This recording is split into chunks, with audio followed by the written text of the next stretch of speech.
Okay, so and the reason for this, and again, this may apply slightly less to your particular area.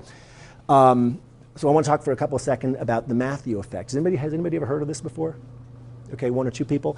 The name the Matthew effect comes from this passage in the New Testament Gospel of Matthew. And it says, "For unto everyone that hath shall be given, and he shall have abundance, but from him that hath not shall be taken away even that which he hath," which in plain English means this: the rich get richer and the poor get poorer. This is a profoundly important idea for literacy. As I hope to demonstrate, if you have a lot of background knowledge and vocabulary, you are prepared to get richer in background knowledge and vocabulary. If you don't have a lot of it, you fall behind. And the reason for this is, let's take a comparison between math and language proficiency. Schools like mine in Harlem find it a lot easier to raise math scores quickly than reading scores. And the reason for that is that math is hierarchical. If you think about it, there's a progression. First you learn to count, then you learn to add and subtract, then you learn to multiply and divide, then comes fractions and ratios, etc. There's a logical sequence. Language doesn't work that way. Language is not hierarchical, it is cumulative. So your ability to make sense of language is really a reflection of all the input that you've had, not just in school, like math, but in your life. All the inputs that you have at home, in whatever enrichment your parents are able to offer to you. It's not a school-based subject. So language is different. This Matthew effect obtains.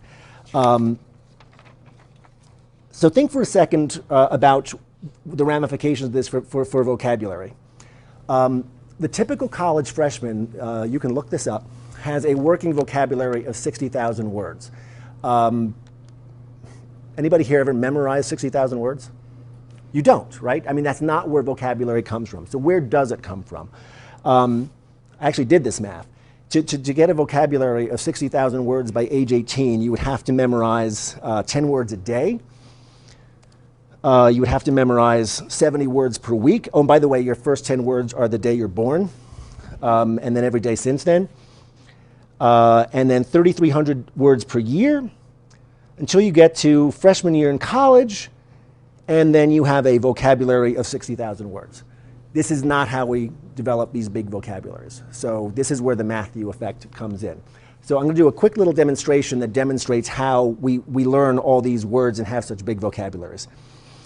Here is a word that I'm guessing nobody knows. It's a real word, but because we're all excellent decoders, you can pronounce this word. Anybody? Excrescence. Does anybody? It's excrescence. Some people say excrescence. I think it's excrescence. Does anybody know what this word means? No. Okay. Maybe if I use it, you're thinking excrete, aren't you? Yeah. No. I thought so too. That's not what it means.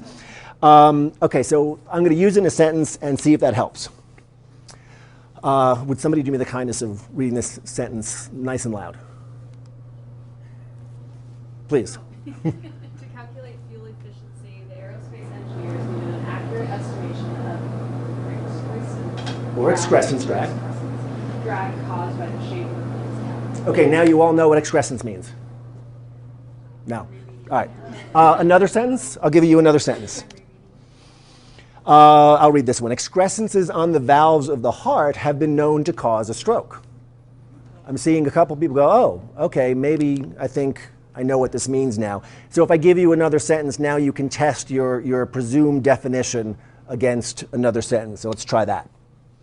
The wart, a small excrescence on his skin, had made Jeremy self-conscious for years. Now a lot of people are doing this, like, okay, now I get it. So if I put one more sentence, you will confirm your understanding of this strange new word. At the far end of the meadow was what at first glance I thought was a huge dome cliff, and then saw was an excrescence from the cliff itself. Now somebody can tell me what an excrescence is. Be brave. A buildup of something. A buildup of something, something that sticks out, something that's unusual, right? I think I've got the definition here, excrescence. There you go. A projection or outgrowth, especially when abnormal. Okay. Now that's an accelerated example of how you learn vocabulary. You hear a word and it's unfamiliar, you hear it again and you say, oh, I think I've heard that before. With repeated exposures and repeated contexts, then suddenly you own that word. But here's the critical part. Think of all the things that you know that enabled you to learn that new word. I did not stop and explain what strokes are, engineers, or warts. I assumed you knew, and I'm guessing you knew. I did not say what fuel efficiency meant, aerospace, self-conscious. Again, this is common language for us, common understandings, but enabled you to learn that new word. See, that's the Matthew effect. If you didn't know these things, then you did not learn that new word. You just fell further behind, okay? But because we know all those other things, we just learned a new word, okay? That's, in one example, what the Matthew effect is. And this is critical. Think of the background knowledge. Fuel efficiency, strokes, aerospace, warts. I mean, this is just stuff that literate people know that enable you to learn new words, okay? So this is why, for example, in the core knowledge program, there's such an emphasis on background knowledge, because it creates that condition. Remember I said that reading comprehension is not a skill you teach, it's a condition you create. There's the condition. That's it, right there. So let's see. So what does it have to do with Common Core State Standards? Well, this is a passage from the Common Core State Standards, and I've written about this and talked about it till I'm blue in the face. I describe this as the 57 most important words in education reform since a nation at risk. And if you read this, this is basically 57 words that describe background knowledge and even the core knowledge program. That by reading texts in history, social studies, science, and other disciplines, students build a foundation of knowledge in these fields that gives them the background to be better readers in all content areas. Students can only gain this foundation when the curriculum is intentionally and coherently structured to develop rich content knowledge across and within grades.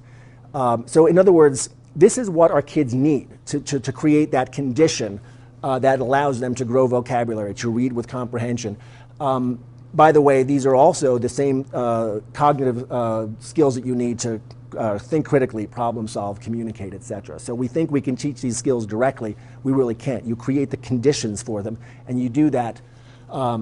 David Coleman, the author of the Common Core State Standards, has a lovely phrase that I like to quote where he describes this as restoring you, elementary school teachers, to their rightful place as guides to the world. And I think that's exactly right. I think that's our job, is to expose kids to, and this is what we did not do, by the way, in my school in the Bronx.